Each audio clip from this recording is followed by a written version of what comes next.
klaseng reflected.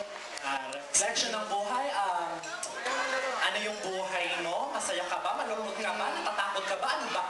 Ayan. Ayan. Siguro sa ngayon, gaya ng sabi ko kanina, lahat po ng emosyon ay nararamdaman ko kanina umaga pa lamang.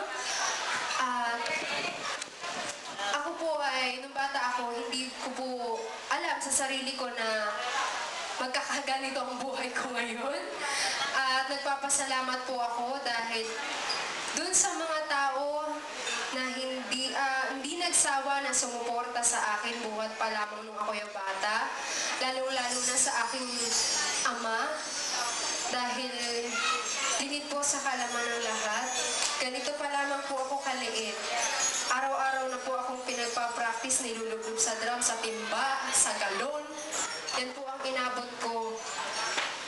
Pero nagpapasalamat po ako sa kanya dahil kung hindi sa kanya, wala po sanang ultimate belter ang San Rafael.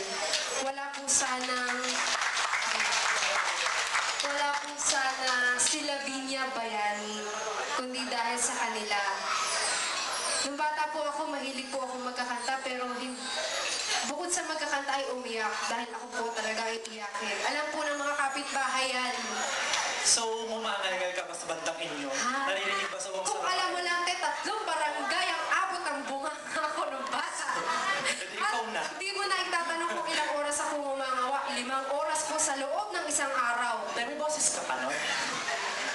Yun na nga, nagtataka ako eh.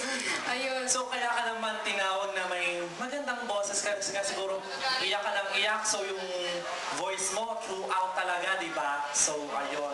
Pag narinig na nila yung sirena ng bumbero, pag sumigaw sila ng gano'n, nakagano'n na yung mga kapitbahay. Ay. Nagsastart na akong gumawa ng alas 7 ng umaga, titigil ako ng alas 12 ng tanghali. Good. So, yun na yung almusal, yung lunch. Almusal ng mga kapitbahay yun.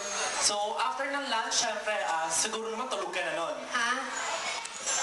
Oo, tulog na ako nun dati. Ayun, may panahon na sila matulog.